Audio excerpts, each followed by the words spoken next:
What's up, everybody? Welcome to Podcast Now. I'm Alex, and in this video, I want to talk about why I'm unsure about getting Saints Row. Now, this is my preview series where I talk about whether I am getting, not getting, or maybe somewhere in the middle a game. And Saints Row, obviously, for me, falls in between.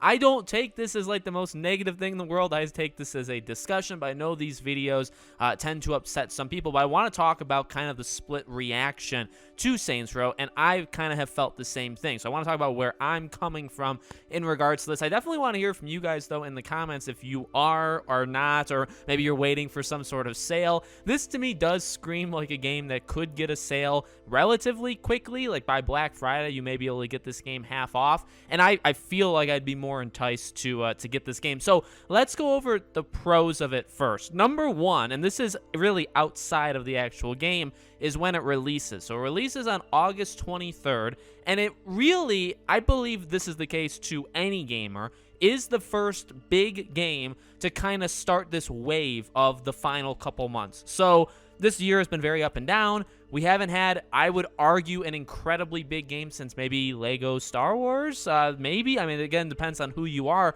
But that was all the way back in April. May and June were kind of hit or miss. And I really do think Saints Row, and then after that, you got Destroy All Humans 2's remake, you have The Last of Us, and then you go into September. Then you get into October, where it's just, game after game after game. So whether you're into Saints Row or not into Saints Row, I do believe this is the first big game to come out really the entire summer. And so you may be enticed by this game simply because there's nothing else to play, which I actually think is an okay, and that's perfectly valid, of a reason to be looking. I'll be flat out honest when it comes to myself. I'm kind of that too. I'm going through some backlog games. I'm playing Assassin's Creed Origins right now, and it's like, I may play Saints Row simply just to play something. That leads to, obviously, the next positive, which I do believe will probably be the gameplay / the open world. Saints Row, I feel like, has always been relatively solid in this department, no matter what. The story, the characters, the wackiness, and maybe in this game, maybe it goes more cringe. Maybe it loses some of that,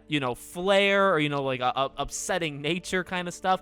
But I do think Saints Row has always been consistent in terms of how it plays, or at least how I feel, and I feel like this game is going to be roughly the same. What we've noticed about this game is even like reviewers or sites or whatever that have gotten to play the game early, it really does seem kind of unanimous, at least the couple preview event videos I watched on YouTube, where it's like gameplay, fine, world, fine, like it's solid. It's a solid game. When it goes to the characters and the story and the jokes and the dialogue, that's where it gets a lot more spotty. But from just a simple, you play this game to have fun and to literally just make a mess, in the open world, just have it your way, really, it seems to be there. So I will say, while we're going to go into the negatives of, maybe some of the stuff that worries me greatly, and that, again, is why I'm in the middle of this game, I can understand playing this game, because even if the story and characters or whatever is complete garbage, if the game is a blast to play, and you can go around and you can just have mindless fun, that's definitely not going to be for everybody. It may not be for everybody at full price. I could see both of those, but it could be for you, because you can maybe see yourself just having fun in the open world without caring about really anything else that the game has to offer. Kind of how I feel about Watch Dogs 2. I really could care less about anything that happened in that story or characters, but I really, really like the gameplay. Even the more like the hipster vibe really hurt, I think, the story and characters, but in terms of the aesthetic of the world, I actually think it really worked. And so maybe this game is giving me Watch Dogs 2 vibes, which I don't know if it's a good thing or bad thing. Then we go to the negatives. Now, one negative that's more of an inference than anything else, okay? So it could totally be wrong.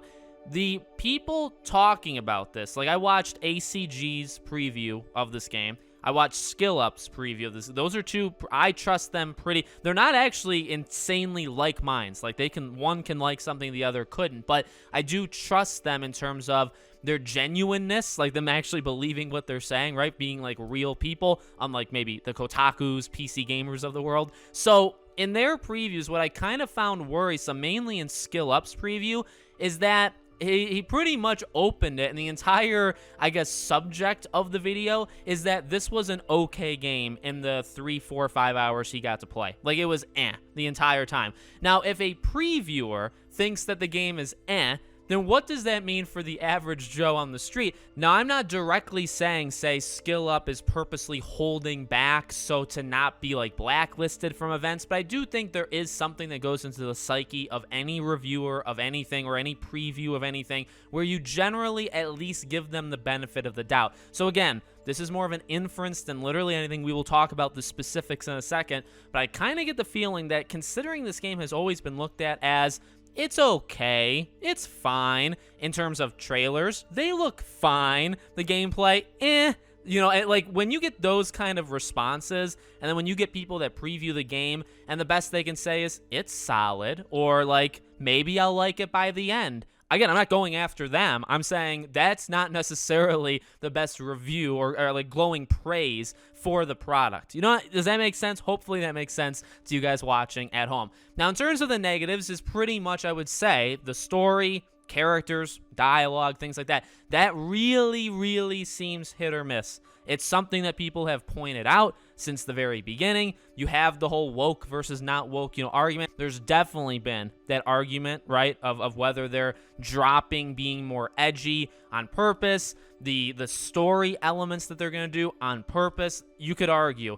I have a feeling, and this is just because this is a preview, this is me just talking about how I feel about this game before the game comes out. I have a really big feeling what I said at the beginning of this video is going to kind of be how it goes down. I think the gameplay is going to be overall solid. It'll probably be fun to play, and then it's just, can you get over that the characters suck and the story, maybe, or maybe just the story is not all that good, or the characters are not all that good, or whatever it may be. Can you get over that and still play the game? And I think to some, the answer will be yes. I think to some, the answer will be no. I also think there'll be some that say, you're nuts. The story is good. The characters are good. It's not gone this direction or that direction. Of course, you're going to have those people as well.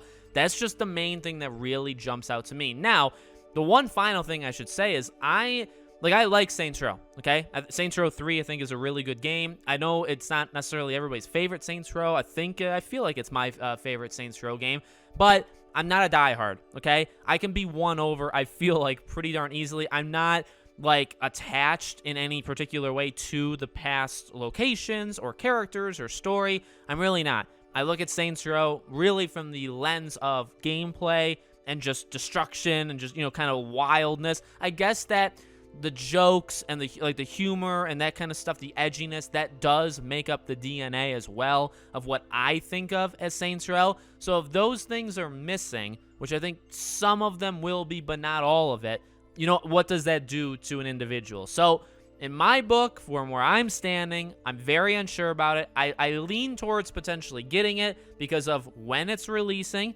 It could just be good, solid fun, and who knows, maybe the story and characters after playing, because it could happen, 20, 30 hours, maybe something like it catches on, or maybe the preview events and all the stuff that we've seen, maybe that really is a capsule of what the entire game is, right? But at the same time, maybe it's not. So I'm on the fence because I feel like there's going to be some really bad stuff about this game. There's going to be some elements I think are just going to be maybe flat out awful, but there's also going to be elements that are really good. So it kind of just depends on where you're at.